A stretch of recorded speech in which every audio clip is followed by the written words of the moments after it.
Olá amigos, estamos iniciando mais uma análise semanal. Para dar início à nossa análise, vamos dar uma olhada no desempenho do Ibovespa durante a semana. Bom, o Ibovespa durante a semana caiu 1,95. Tivemos uma semana negativa no nosso mercado, como nós podemos ver, e claramente no gráfico semanal podemos ver que o mercado segue congestionado.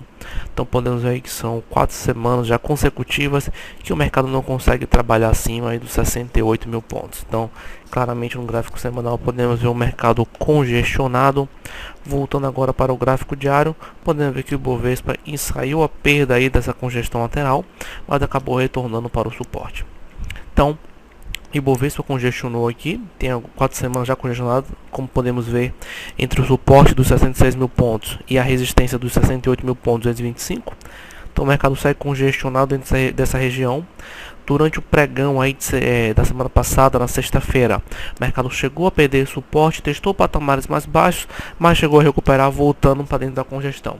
Então o mercado continua lateralizado, continua congestionado no curto prazo e continua aí difícil manter as operações. Mercado congestionado, mercado aí fica difícil manter as operações do curto prazo.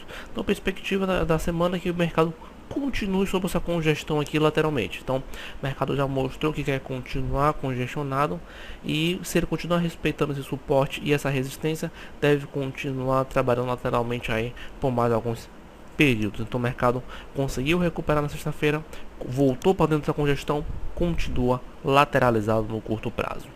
Dando uma olhada agora aqui no Dow Jones, pode ver que o Dow Jones também segue fazendo um movimento bem similar ao Ibovespa. Podemos ver que nos últimos períodos aí o Dow Jones não estava e o Ibovespa não estavam se acompanhando, estavam bem divergentes e agora voltaram um a acompanhar o outro. Então, claramente podemos ver aqui que o Dow Jones iniciou uma congestão lateral com suporte na casa dos 12 mil pontos, 11.980 sendo mais específico, e deixou uma resistência na casa dos 12.280 pontos. Então o mercado saiu lateralizado também. No pregão de sexta-feira perdeu o suporte, mas acabou recuperando. Diria que o mercado está bem similar ao mercado nacional. Então o Dow Jones durante a semana teve uma queda de 1% e continua congestionado lateralmente, assim como o Ibovespa. Apenas um rompimento de ambos os lados define uma tendência de curto prazo para o mercado.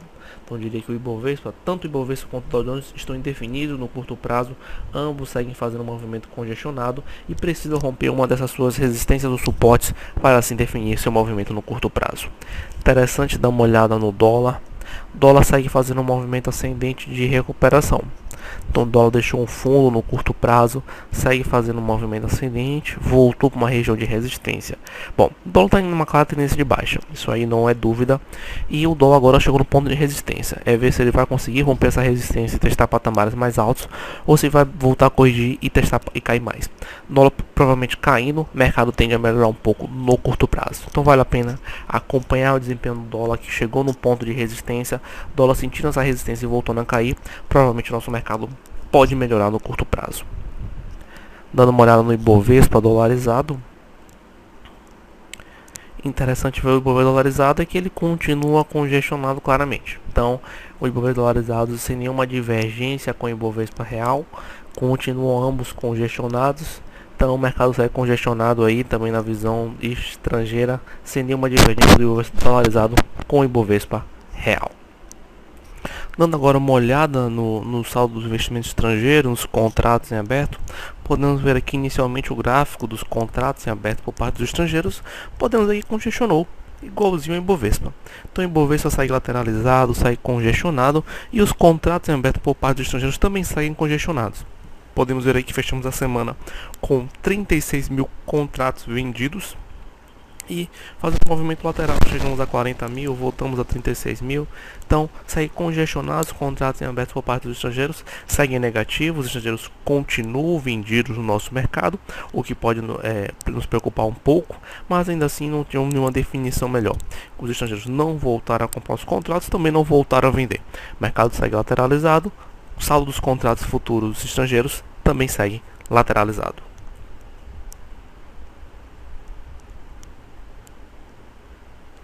Dando uma olhada agora no saldo do investimento do estrangeiro, podemos ver que o mercado continua congestionado. Saldo de investimento estrangeiro está positivo durante o mês de março, positivo, e um pouquinho congestionado também. Então recuperou aí no final do mês de fevereiro, como nós podemos ver, e desde quando entrou na congestão, o mercado aí ficou indefinido e o saldo continua aí positivo durante o mês de março. Então, saldo de investimento estrangeiro congestionado e apesar de estarem vendidos em contratos futuros, está positivo durante o mês de março. Dando uma olhada no saldo de investimento de pessoa física, esse segue negativo. Então, também congestionado durante o mês de março, não tem nenhuma definição. Bolsa congestionado, o fluxo continuou também lateralizado, sem grandes definições. E está negativo, diferente aí do saldo de investimento estrangeiro, está negativo, segue fazendo aí um movimento lateral, igual o saldo de investimento estrangeiro. Ambos aí indefinidos, sem nenhuma tendência definida aí no curto prazo. E um negativo, o outro positivo. Normalmente, realmente é isso que ocorre. Então tá pessoa física negativa e saldo de investimento estrangeiro positivo. Dando agora uma olhada no VIX, podemos ver que o VIX tem um bom movimento de alta aí nas últimas semanas. A volatilidade do mercado internacional voltou, com isso o VIX aumentou bastante. Então o VIX já volta a trabalhar acima dos 20 pontos, o que é um pouco preocupante, pois indica uma alta na volatilidade, o que pode dificultar um pouco mais as operações. Ultimamente nós vimos aí o mercado internacional balançar muito, o cenário macro está complicado, portanto a volatilidade do mercado aumentou. Então o VIX também está congestionando aí na região aí dos 23 pontos e na região dos 18 pontos. Então, assim como o mercado lá fora está congestionado, o VIX também segue congestionado, lateralizando nessa região de pontos e continua trabalhando acima dos 20 pontos, o que mostra uma alta volatilidade aí para o mercado. O interessante seria o VIX perder suporte na casa dos 18 pontos, testar patamares mais baixos, fechar o seu gap e assim normalizar o movimento. Lembramos que quando o VIX andava aí caindo em trilhos de baixa, relaxaram, nós vimos aí que o Dow Jones fez um belo movimento ascendente, aí uma bela tendência de alta, que foi no final de 2010 e início de 2011. Então o VIX já voltou a fazer um movimento ascendente, botando a questionar aí essa tendência de alta do Dow Jones, e o Dow Jones segue congestionado, segue difícil lá fora o mercado. Então o VIX já vem sinalizando isso. Seria interessante o VIX voltar a entrar numa tendência de baixa, voltar a fazer um movimento corretivo, aí sim podemos acreditar numa melhora para os nossos mercados. Dando uma olhada agora no índice de sentimento aí do investidor americano, podemos ver que caiu bastante. Era comum, nós vimos anteriormente o sentimento alto, uma autoconfiança grande que o mercado iria continuar seu movimento ascendente, e agora o mercado congestionou. Eu poderia falar também que o sentimento do consumidor congestionou. 35%, 36%, podemos arredondar, acredito no mercado bullish, uma semana de alta para o nosso mercado. 31% acredito no mercado neutro lateral e 32% acredito no mercado bearish, mercado aí de correção. Podemos ver que ficou bem próximo aí aos valores.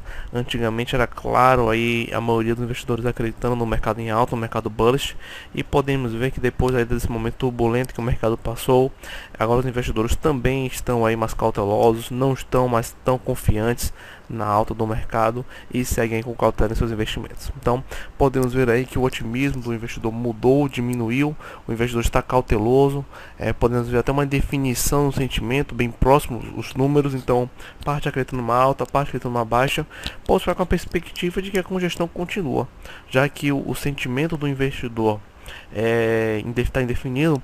Podemos acreditar que o mercado também continua indefinido no curto prazo.